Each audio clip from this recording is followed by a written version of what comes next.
It is a beautiful day for some DSA, and welcome back to the Cozy Club, my friends. It's finally here, the November tier list of every character within the game. We're going to be looking at every single character. We've got 90 plus of them, and this tier list just keeps growing and growing. But guys, we've got lots of changes with the raid coming out, as we're now going to factor the raids within the tier list. You're going to see a lot of changes from this tier list back to September's, and probably even more changes heading to December. In this tier list, we're going to be focusing on T7.5 and raids, factoring in kind of where they sit in the tier list. And then in December, we'll be looking at T8 viability. Now, I wanted to talk about something briefly before we start today's video, guys. I've been doing videos now for 7 months. I can't believe it's been that long, really, since global launch. And they have been nominated Disney Sorcerer's Arena for the Google's Users Choice Award.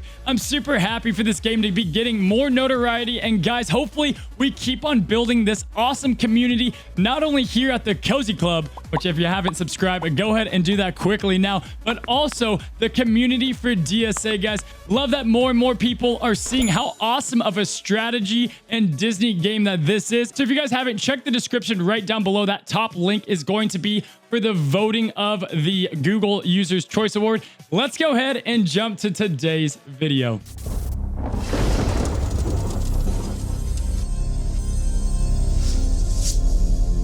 So as always, those of you that have been here at the Cozy Club already know this, but if you are new, these tier list graphics, we're going to be looking at them from left to right. Those characters are going to be ranked within the tiers that they're in. We're ranking them from F tier, that is the worst characters in the game, all the way up to S tier. And again, this is accounting everything within the game from PvE, PvP, and now raids. Other things to take note is if they've got a plus CC by them, that means they're especially good within Club Conquest. If they've got this new fancy little Triton, that means they're going to be especially good in raids, or their placement is somewhat dependent on being useful within the raids. And then lastly, you've got these +1 and +2 multipliers next to them. That means the tier list that they're currently in, and I want to make sure people understand this. If they're in, let's say, C tier, and they've got a +2, that means that they have the chance with the right team to be in a B+ tier. So they're going to move up 2 rankings. All right, now that we've gotten the basics covered, let's start with the losers of the bunch, the trash of DSA, F tier. All right, Cozy Club, let's start off with the bottom of the tier list, the trash tier, as some might call it. And we had some characters leave the F tier, but some remain. We've got a new king of the F tier being Jack Skellington, guys. We've already talked about it. He's got to have a rework, as really nothing that he provides does anything of value for his team. Crunk and Yzma have been chilling in here pretty much since the start of global launch, and Monterey Jack, it really doesn't matter how many gear levels they add. He's going to stay in F tier until they decide to give him some love. Moving on over to the D tier, we've got a bunch of new heroes here, starting out with Jangles, your favorite clown. There's really not a lot of reason to farm him nowadays. You've got Jesse, who's kind of lacking out of all the Toy Story team and probably not even going to earn that 5th spot. Then you've got Hopper and Rafiki. Now look, I still think Baloo is my most hated character, no question about it. But guys, he has moved on from the worst character within the game. Because of raids coming out, he's got some healing, offense down. He can do some great things for lower end teams. So, hey, we've got him here in the middle of the D tier, guys. You know I hate Baloo, but we'll put him here for now. To finish off D tier, we've got Frozone, Pete, and Queen of Hearts. Now, Queen of Hearts kind of fits in that Scar category. Her summonable units are just not quite what they are nowadays with the new characters that have summonable units in general. Pete's got that nice one-hit KO attack like we've talked about, but not a great way to utilize that. And Frozone, without the Incredibles and even with the Incredibles, just doesn't do enough to warrant a roster spot really on any team. As you guys know, this is where it gets a little bit interesting. The C tier, they're somewhat usable. You can find some viability. A lot of these people do have a +1. If they're with the right team, they can definitely find a roster spot, but for the most part, they need some tweaks to be meta viable in any capacity. Starting off with Randall, he started from the top and now he is at the bottom after they fixed the whole issue with him and tactics. He's not going to really earn a spot on any roster and really not even a fear team these days. he does have some raid viability with being able to remove speed turn meter and putting fear on the raid bosses, which we all know is very important. You have Demona, who's the only character that can activate continuous damage, so that will keep her somewhat viable, but she doesn't really even find a spot for downtown villain teams. You have Violet, Captain Hook. If he wasn't so squishy, he would definitely have the kit and overall the offense to hit with the big leagues, but he just does not have the health to be able to last in these battles, especially within the raids and within PvP. Now, when Ursula comes out, I am excited to see where Captain Hook ends up, but right now he's going to be in the C tier. Again, we're going to look at T8 and we're going to look at Ursula and all the characters that come out after this in the December tier list. But for now, this is where they sit in November. Mordu has fallen a lot, mainly because, yes, he is a tank, but he's supposed to be an offense tank, and really, he does not hit that powerful of a punch. He does have a stun and a slow, which keeps him somewhat in the C tier, but there's really no use to use him over the other tanks within the game. So I do recommend farming other arena exchange heroes outside of Mordu. Looking at Merida and Anger, kind of beta characters, but they do have some nice T8 potential, so I'm excited to see their future, but not quite worth investing at the moment. Now, Beauty and the Beast is making their way into DSA, and Gaston hopefully gets a touch up. A lot of the other villains are getting touched up, so I hope Gaston joins them. But right now in November, we're going to have him at the C tier list. Now, Tinkerbell is here because she is awesome in the raids. She has some great potential to remove speed turn meter. Actually, we've got the Papa Pixie team that I'll be talking about here in the next couple of days. That's great in really any phase within the raid. So Tinkerbell fits perfectly here. Olaf just does not fit outside of the Frozen team, and even with the Frozen team, typically Dash or other replacements is going to take his spot. Next is Buzz Lightyear, and right now he just does not have the offense to stick around with the B+ tiers. I've tried to max him out. I've tried to make him worth using. Even with Woody feeding him speed turn meter, he just does not pack enough punch to warrant him higher than this. Now, Scar did fall a lot in the last tier list we did. Luckily, he has a little bit more viability within the raids. He does have a 2-turn blind, and he can call those hyenas to kind of take off the aggro from himself. He did rise a little bit from the last tier list. He was definitely our biggest faller last time we did the tier list because of the raids and because of having continuous damage and a 2-turn blind. He does find himself a little bit on the rise, but still in the C tier. Now, Sully, great tank, works in fear squads. However, just nothing coming out in a squad that he fits in outside of Club Conquest, where he can really dominate with a fear Lotso team. Now, Cozy Club, if you do want to hear my thoughts on every single character within the game, join me on my Twitch stream or check out the above video. I do say about a sentence or two about every character within the game, and that will give my main thoughts about them. But for now, we're just going to touch on the ones that have made some recent changes from the September tier list. Now, quickly, Cozy Club, there is over 90 characters within the game, and if you're feeling overwhelmed looking at your roster and you just don't know what to farm or who to go to or what teams to make, and you want to support the channel, go ahead and check the description down below to join the Patreon. If you become a VIP, you can join the Patreon Discord channel where we do lots of hangouts. It's a great time, and on top of that, I'll give you a full roster review. I look at your entire roster, rank what teams, what characters you should go for, and give you detailed notes. So guys, just a side note, if you want a roster review, feel free to sign up today. Let's go on over to the B tier category, and we've got Darkwing Duck kicking off the B tier. He can definitely jump up a tier when he is with the tech team. Elastigirl has some great single target damage. However, looking at Jafar, you've noticed he's dipped a lot in the recent tier list, and that's mainly with all of the harmful immunity out on the field and all of the cleanses. His charm is just not what it once was. So again, let's hope. We've got Ursula. Davy Jones is looking a lot better. Can Jafar and Scar get some great treatment? I hope so. Big Baby's great in Club Conquest, and Korra is still hanging out in the B tier with some good tech synergies that can rise her up a bit. Captain Jack Sparrow is like Hades. Ever since global launch, every month we get away from global launch, he's falling and falling. He just does not offer as much as he used to. Used to be the jack of all trades, now the jack of nothing. Looking at Pocahontas, she is on the rise from last month. She is very viable within raids because she's got a great cleanse. She has a leadership, which is rare to have within DSA, that can really help out all heroes. And in general, Pocahontas is helping in raids more and more. So that's going to warrant her this mid B spot, but she's a lot better within the raids. Now, Jack Jack is a personal favorite, but because he's so random, we just can't place him in a fair tier. I feel like he can't be B+ or A because you don't have control over most of the battle of what you want him to do the most. Hopefully one day maybe you'll be able to choose the ability that he can use and then maybe not use it again for the rest of the battle. Some way that you can pick his ability a bit more, but I do like that he is true to his character from the movie. Oogie Boogie is on the rise with the Fear team, but also every single time he gets up a gear level, he gets better and better. I feel like a lot of people don't know that Oogie Boogie can do some great debuffs. He has offense down. He has a great 2-turn taunt. He can heal when he's hit, which makes him great in raids, and then he can also apply silence. So Oogie Boogie, definitely a great character to look at.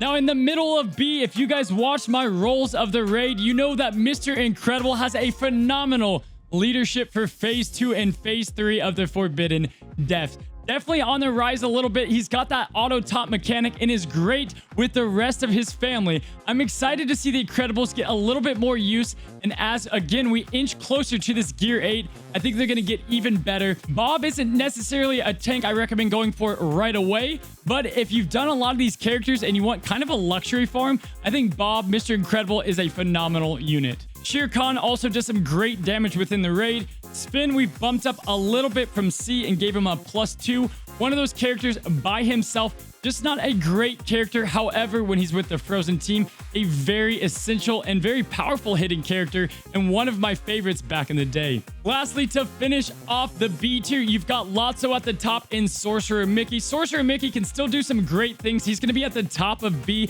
but with the Kingdom team, he still is definitely somewhat of an A tier character. And Lotso, great in Club Conquest, great in raids. He's got a leadership ability in Club Conquest and can really speed up a Fear team and Emperor Zurg. So I like him here at the top of B. Jumping on over to B+ tier, the Prince of Agrabah is starting to fall more and more as new characters come out. Sally is great in PvE with all of her blinds, and so that definitely warrants her spot here.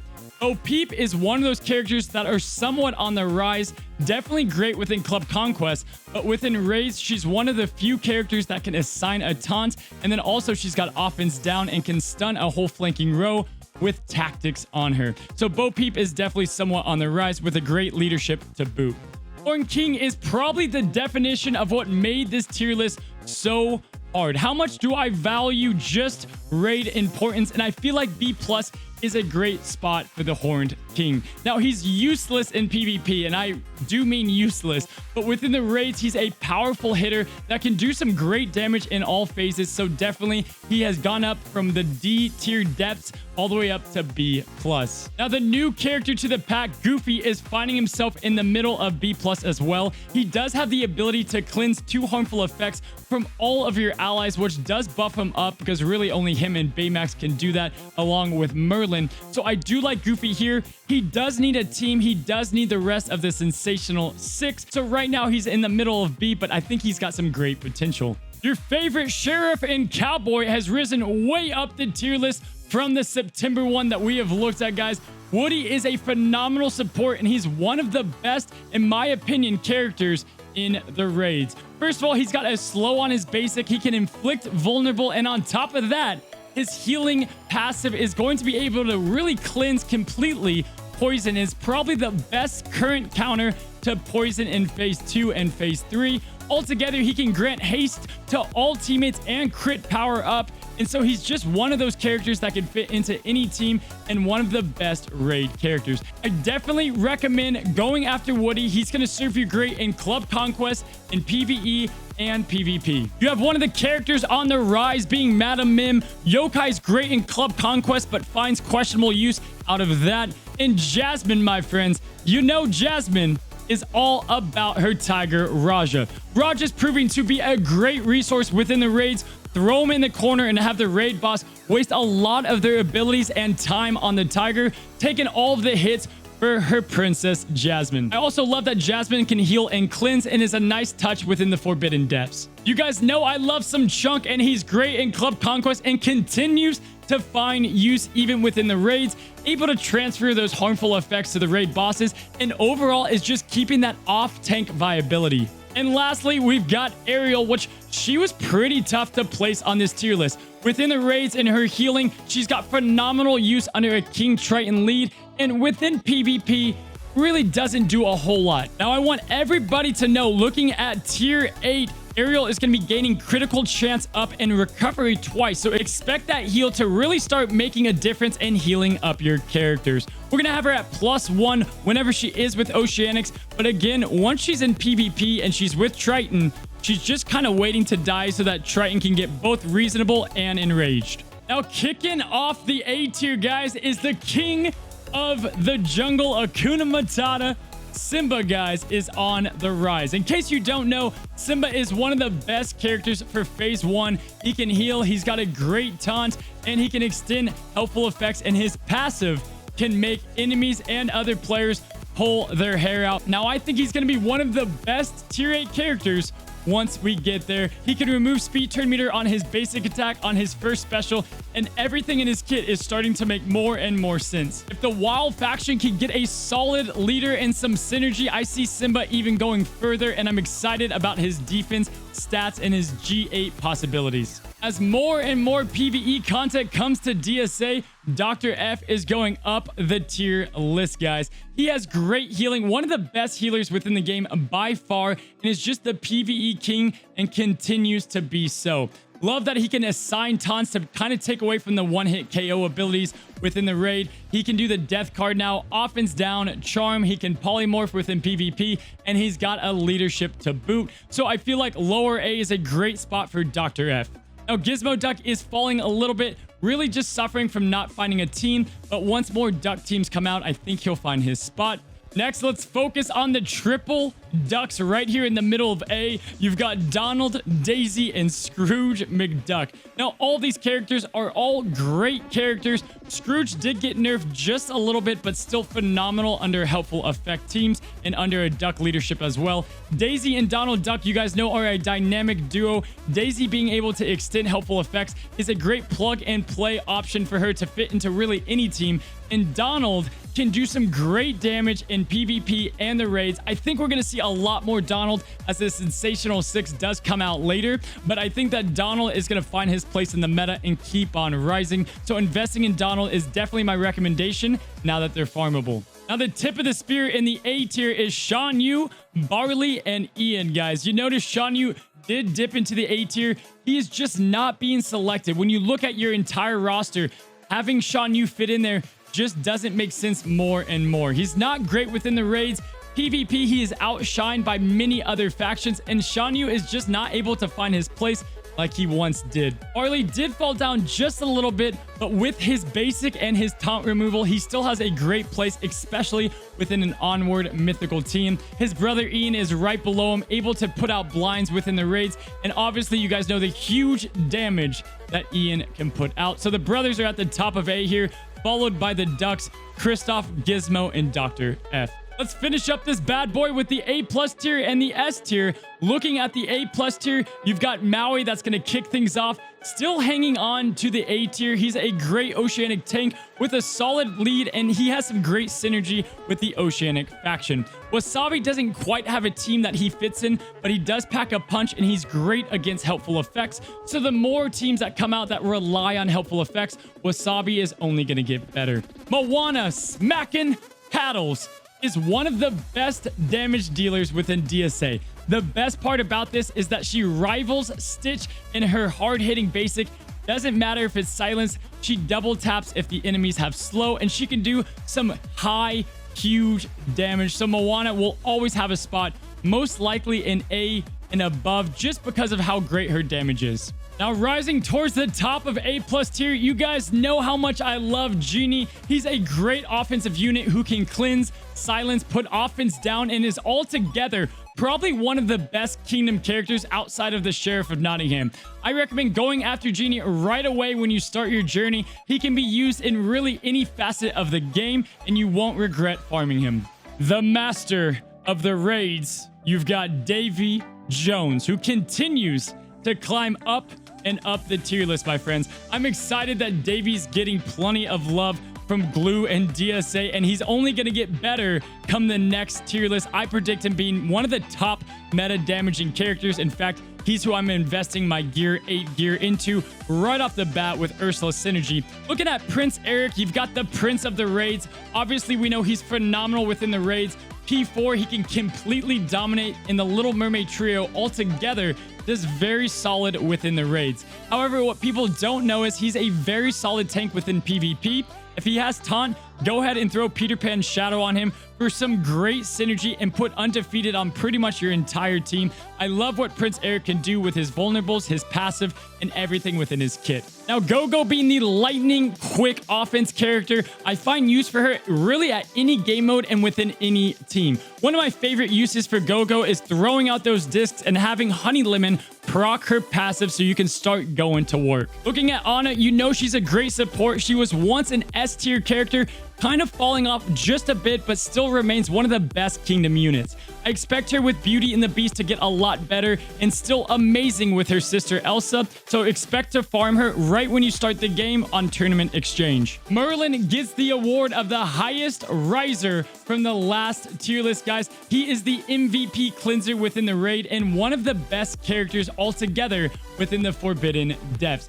PvP, he can lower cooldowns, he can inflict stuns, lower turn meter, put defense down out on the field, and grant tactics. So there's nothing that the mystical Merlin can't do, and he's definitely deserving of a high A+ ranking. If you're taking away one thing from this video, go and farm Merlin. You're not going to regret it, and you're going to do your club a huge favor once you start getting deeper and deeper in the Forbidden Depths. It is that time again. Papa Gantu is always going to stay high on our tier list, guys. Phenomenal damage dealer that can punish enemies early, mid, and late game. Phenomenal in PvE. He's used to get Stitch, and his damage is just absolutely bonkers. Farm Gantu not only to get Stitch, but have yourself a solid raid and PvP character. The Sheriff of Nottingham. Guys, you know Sheriff is amazing. His scheming is something we haven't seen in this game. He's kind of the opposite of Cobra Bubbles and one of those characters that continue to be on the rise. Now, I do think his scheming is a little messed up with the tactics, so I do expect him to fix that. However, right now in November, one of the best characters in the game, but I'm anticipating the nerf. We're going to have him at the top of A+. Easily could be an S tier unit at the moment, but even after they fix that scheming, he's still going to have that mechanic and does some great damage with both of his abilities. Feed him helpful effects or have him go against a shield meta. You'll be seeing some figures in the 20 and 30,000 damage range. The Cozy Special Fred is one of my favorite characters, and I think he's the definition of a character kind of on the cusp of S tier. He is able to inflict Intimidate twice before even really the start of the battle, puts Vulnerable out there, taunt and defense up on himself, and is a ticking time bomb like Elsa, Gantu, and many other heroes. If you ignore Fred, he's going to put continuous damage all on your team. I'm excited to place Lumiere and Cogsworth, but we can't place him quite yet. But I think he's going to fit nicely with Fred in that joint continuous damage teams. And here we are, Cozy Club. We are at the S tier. All of these characters are phenomenal and all of them are great within the game. Let's look at the bottom of S tier, but they're the top damage dealers, starting out with Dash the Flash. He does incredible damage within phase 2, as you guys know, but his PvP viability will never get old. His heads up and the dash combo is something that gives all enemies headaches, and he has great evasion with his new T7 kit where he can evade based on the charges on himself. Dash is an incredible character that is now free to play friendly and definitely on my must farm list. You guys know both Stitch and Zerg are great heavy hitting damage users. Stitch was going to fall off just a little bit, but with raids, he's one of the best damage dealers within the raids, specifically phase 3 and phase 4. So he's definitely earned his spot into the S tier. Great damage character and a great Oceanic. So I recommend going after Experiment 626 as soon as possible. Looking at King Triton, you've got the king of the raids, the best leadership within the raids. However, he's a little lackluster within PvP, but he makes up for that in exactly what he puts out in the raids. I'm excited to see those Gear 8 Tritons out there and see where he lands on next month's tier list. But King Triton is a great character that you won't regret having. You guys already know about Honey Lemon, but let's look at the top 4. The new best character within the game. Last month, it was Elsa. This month, we're taking in raids in consideration. And with all the changes with harmful immunity, Amax definitely has the top spot. Not only in raids can he heal, cleanse, and put harmful immunity, he's got that auto taunt in PvP and can find himself in any team. Definitely is not replaceable and is easily worth his legendary status. As you guys already know, Hero Hamada's got the best leadership in the game. Once people thought he got nerfed and he wasn't going to be good anymore, I've got good news. He's still the second, if not the best character within the game. Again, that upgrade just cannot be talked about enough. Giving any character in the game an instant turn is never not going to be viable. And so Hero has the number 2 spot on the S tier. You've got Bubbles, who has shot up even more with his raid viability, being incredible on turn meter manipulation. He's great in PvP. He fits in anywhere in the game and is definitely worth a top spot. And then you have Elsa, who was, again, the top character last time we did a tier list. She doesn't offer enough during raids to keep her up there. She's still most likely the best PvP character within the game, but with raids, she has herself kind of in the middle of the S tier. And there you have it, Cozy Club. We've ranked every single character within Disney Sorcerer's Arena.